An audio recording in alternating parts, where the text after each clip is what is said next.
great. There is no other option.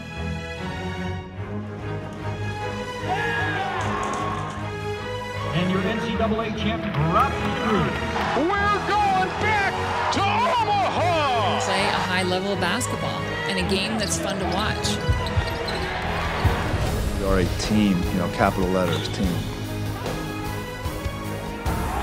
He's now called national champion, which is really neat. Now we make it happen out there. Let's finish this thing on the field.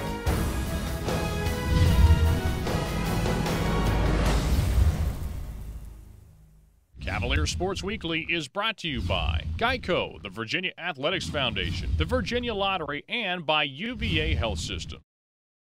On this edition of Cavalier Sports Weekly, I'm very grateful, very thankful for this opportunity.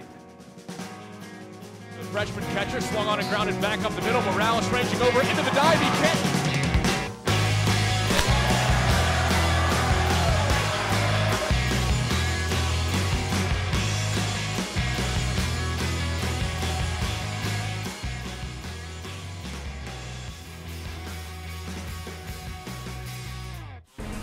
Welcome to Cavalier Sports Weekly. I'm Rob Fortunato from the men's lacrosse team. Our men's basketball team is in the NCAA tournament this week. Here's a preview of their matchup this upcoming weekend.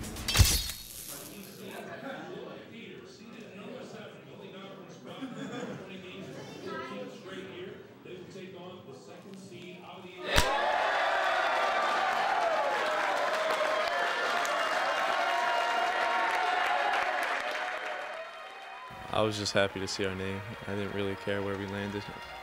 And once we got in, it was kind of a feeling of relief and accomplishment. But after seeing our names, I think nobody's really complacent. We know we got a lot of work to do now to get ready for Florida and press on. I've never been to the tournament. Only tournament I've ever been to was the CBI tournament. So I definitely wanted to reach that dance. Me, Sammy, and Hassan definitely wanted to get to that moment. That was one of our main goals, was to reach the tournament, and we did it. I think, people said, hey, look, because of the injuries and all that, but our guys hung tough, and I think they earned their way in with their play. The opponent, knowing you're playing a team like Florida, that draws your attention.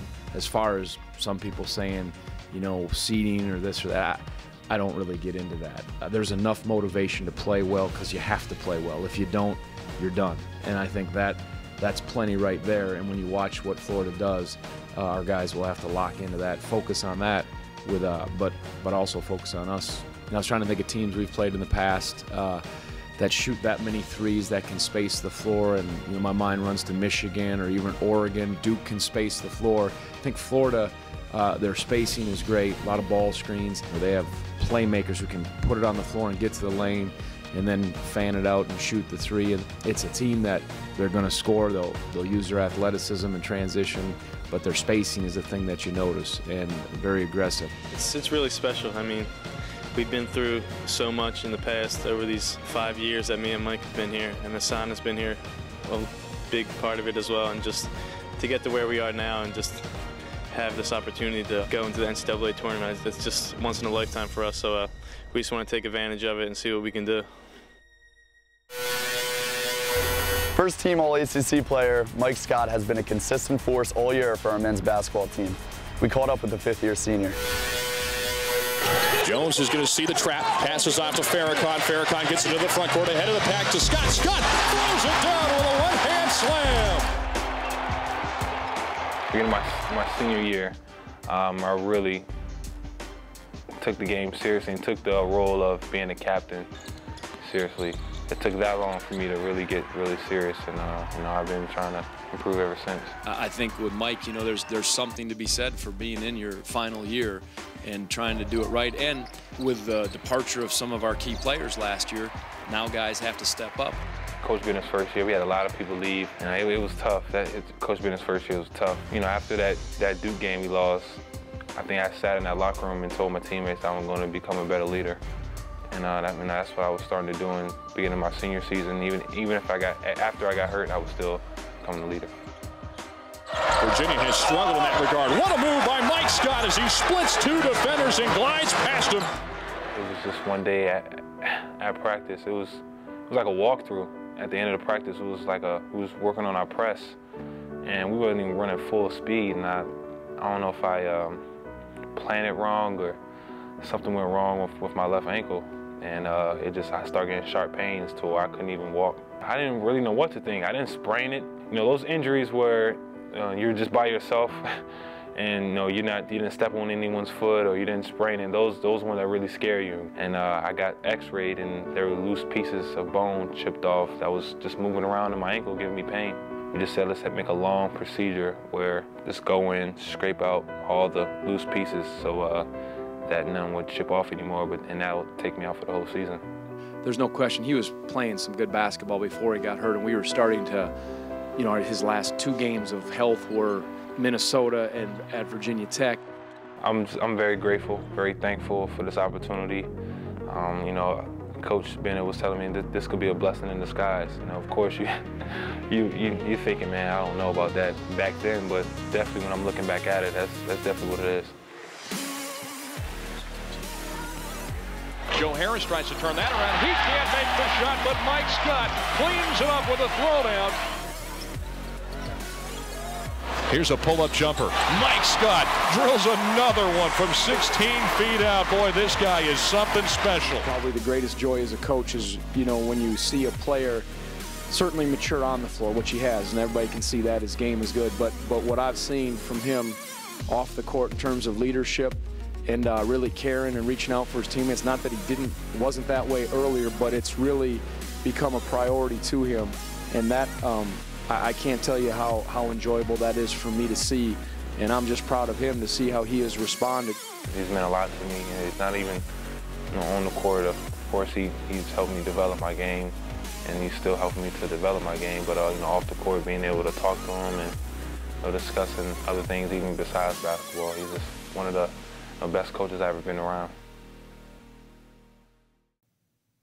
This portion of Cavalier Sports Weekly is brought to you by Geico. 15 minutes could save you 15% or more on car insurance. Welcome back to the show. Our women's basketball team hosted Howard in the first round of the women's NIT. Here's the game story. John Freeman, Myron Ripley, Larry Johnson from the John Paul Jones Arena, first round action of the WNIT. I always say, when you come to postseason play, what do you want your season to look like? What do you want it to feel like? I know you guys want to continue this, so let's just take care of business tonight so we have that opportunity.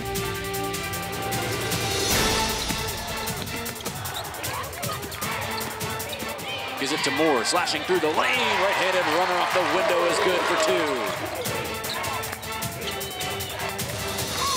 From Franklin to Moore was intercepted, and Holmes flying up the court, goes in right hand, got it blocked from behind. Ball loose underneath the basket, and it falls to Zakiya Brown, who puts it in for 2. 5 feet away from the bucket. Far side corner, Franklin launches the three-pointer and drains it. Cavaliers lead 7-6, needed that one. There's 6.5 points per game. Second all-time, though, in career assists at Howard University. Doyle driving in the paint. Her right-handed runner hits every part of the rim and falls through. Three-pointer for Howard is good. Kara Smith. Lexi Gerson spots up for 3 on the left wing. They left her alone, and she made him pay. Maintaining possession. They feed it out top to Brown, and she launches the three-pointer and buries it from the top of the arc. 2 seconds across the time stripe. Moore, right-handed runner off the side of the rim. Brown back to home. She launches her 11th three-pointer, and she has finally hit one. There's just no weak teams, you got to show up and play your best basketball, or else you're going home. And the ball goes squirting out to the far sideline. Cavaliers run the break. Franklin, a 3 from the corner, and it is true.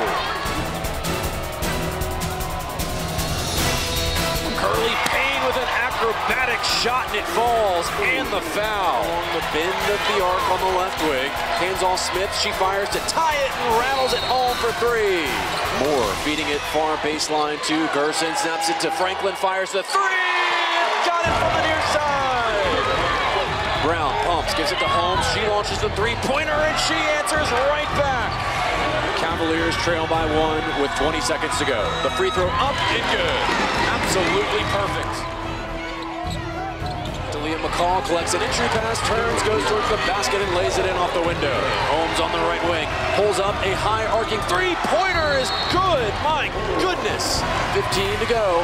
Virginia up 57-56. Driving baseline, Curly Payne gets caught, and she walked. Make it. Second free throw for Gerson is good. Cavaliers lead by 3. Holmes takes the inbound, weaving through traffic with 3 seconds across midcourt. Holmes fires for the tie, and it is way short. Cavaliers move on. We were obviously disappointed, and like Coach said, shocked about the decision, but all we're going to do is capitalize off the situation and make the best of it. This portion of Cavalier Sports Weekly is brought to you by UVA Health System, dedication beyond measure. Last weekend, men's lacrosse faced off against Cornell in the Face-Off Classic in Baltimore. Here are some of the highlights. This afternoon in Charm City, Baltimore, Maryland, it's another top 3 opponent for the Virginia Cavaliers. Just 6 days removed from thrashing number 3 ranked Syracuse and Charlottesville, Dom Starzia's Wahoos traveled towards the Mason-Dixon line to face red-hot Cornell. It's a battle of 2 national title contenders, both eager to keep their dreams of a perfect season alive. The big stage has been set, and the estimated 20,000 plus fans have filed in. It's the number 1 Virginia Cavaliers versus the number 3 Cornell Big Red, and it's next from M&T Bank Stadium. Now Cornell's got it on the right wing. Gilbane loading up, and a low save made by Rob Fortunato for UVA. Stanwyck feeds out top, man left alone, a shot and a score! You have to be able to win a half-field game sometimes. You have to be able to win a low-scoring game. You have 2 teams playing good defense, you know, and so it just was hard to get to the cage, it felt like, especially in the first half. We need to be a team that's resilient, that can react to different situations, win in different ways, and if this is the beginning indication of that, then hopefully we're headed in a good direction. Looking for Mock, ground ball close to the sideline. McWilliams scoops it up, looks off a pass to Fortunato, turns upfield, and now Virginia on the clear right to left. McWilliams still navigating through traffic, a split dodge. McWilliams attacking the goal, fires low and scores! The long stick defender Scott McWilliams with his first career goal, and Virginia leads 2-0. Had a nice feed into Chris Barkley, who just missed wide left. Here's Colin Briggs getting topside. Briggs feeding out front, man left alone. Cockerton, the low-to-low shot delivered to the bottom right corner. An ugly first half between Virginia and Cornell, and we're right back to where we started. All I said at halftime was that we just looked sluggish at both ends of the field. We just looked sluggish on defense, and we just a step, and just get 30 more minutes on lacrosse. Let's be a step quicker. Let's just get to the ball. Let's get it up and get it out. Attack a little quicker, shoot a little quicker, and I thought we had a little bit better pace to how we played the second half.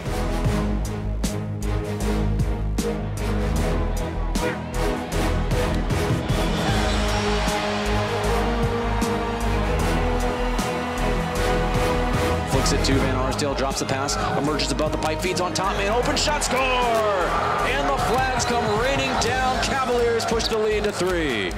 Yeah, I thought we fell asleep a little bit, and I also thought that they were opportunistic throughout. That bouncing ball that they batted in. I thought we made a great stand there defensively, and then we kind of get the shot we want, we make the save, and they bat in a rebound.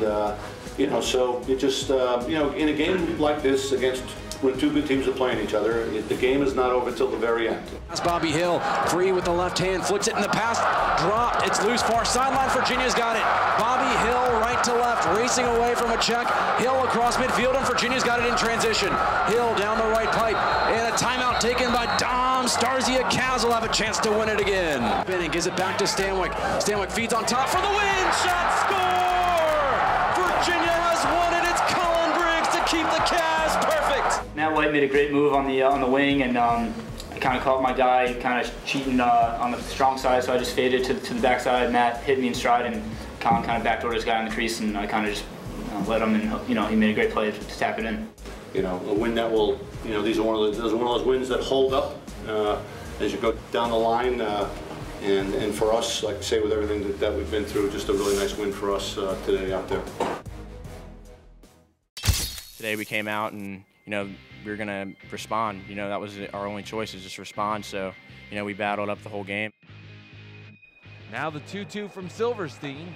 A called strike 3, the punch out from our home plate umpire. Now the 0-2 pitch to Harrington is outside. Werman is going. That'll mean the runner from third, Shiflett, will speed on home, and Werman advances to second. Beautifully done from the Who's. A little trickery on the Hokies. 2-1 Cavaliers. I thought that we really came out and played a great ball game. Scott Silverstein gave us a tremendous start. I think he had 9 strikeouts and really threw the ball well. Here's the 1-2 pitch, swung on and missed. Scott Silverstein strikes out the side in the 5th inning. I gave Mitchell the start today, and he certainly stepped up. You know, not only did he get the big hit, but he also had the big RBI for our 3rd run. Shiflett scoots one into right field. They're going to send the runner Irving home. Here's the throw to the plate, not in time. Go ahead, RBI, single from Shiflett. There was no way I was going to let a pitch get by me. You know, I was gonna put that ball in play, and you know, thankfully he put a fastball, you know, out of the plate where I could drive to the right side. The 2-2 pitch, called strike 3 on the outside corner. Who's get the win? Put it in the books.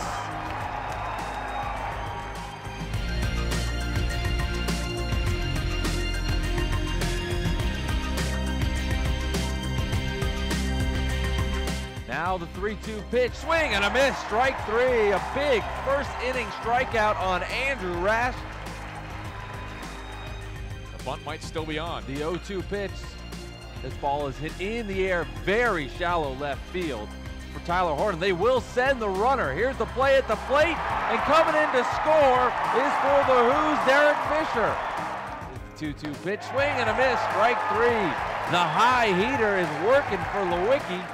The pitch to the freshman catcher, swung on and grounded back up the middle. Morales ranging over into the dive. He can't get to it. Rounding third and heading for home is Derek Fisher, and he touches home for the 2nd run of the day for Virginia. In the middle and the latter part of the game, things weren't going our way. Those things can happen. Those are things that are part of the game of baseball, and you have to deal with it, and you can't get over emotional about it, and you just got to stay with what your plan is. And you know, that's a great lesson for this team to learn in this early part of the season. Fields it on a hop as 1 run comes in for the Hokies. We came back and we played hard yesterday, and we played exceptionally hard today. You know, that's the biggest thing I'm proud of our guys is to be able to push that game behind us and just move on. For Irving, and the Who's cut it to 1. It's 5-4. We have the utmost confidence. I mean, I think last year it was proven in that Irvine game, and it just carries through. You know, these older guys are unbelievable with just carrying it and teaching it to us younger guys. Charging around third and heading home is Taylor. 5-5. Joyce is ready. Here's the pitch, swung on, chopping ground ball over Joyce. It's a slow roller. The throw to first, not in time. Who's will win? We don't get caught up into, you know, how many have we lost recently. It's more about us coming out and playing good, hard-nosed, fundamental baseball, and that's what it's about. And this team is still learning what it takes to win, and the fine line that the difference is between winning and losing. And you know, hopefully this weekend was a you know, a good lesson for us that we can take moving forward. Coming up after the break.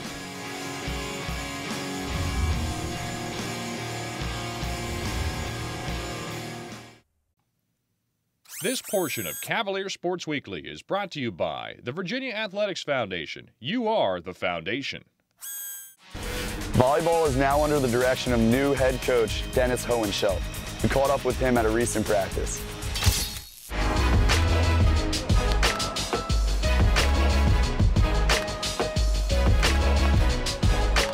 Today's going to be a lot of ball handling. Pepper, defensive moves, making the right play when situations occur. Our goal is to make good, low, hard moves, 2 hands to the ball, beating the ball to the floor. That's always the goal, okay, when we're playing defense, is beat the ball to the floor.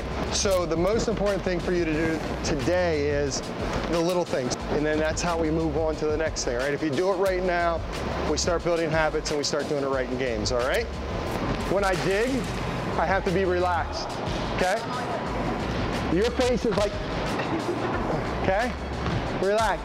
See the ball, right? Ray hasn't hit anyone in the face yet. Roddy, just hands to the ball. Yes, that a girl, okay? Hey, too much thinking, hands to the ball, everything else happens. Play, hands drive through, okay? You play, and as soon as you play the ball, hands come apart. Okay. I don't know why that is. It's like I just want to play with hands, both on the side, okay? Keep them together. The key is to do it what? Fast. Fast, all right? Low and fast. High and fast hurts. Low and fast, like sprawls, are easier. Go right through. Ready? As hard as you can go. Go, go, go, go, go. Good. You better get that ball. That a girl. Good touch. Thanks for watching Cavalier Sports Weekly. We have some great home games this week, so come out and support the Cavaliers. Baseball hosts VMI on Wednesday before a weekend series with Clemson at Davenport Field. And women's lacrosse hosts JMU Wednesday at Klockner Stadium. We'll be back next week with more highlights and great stories from Virginia athletics.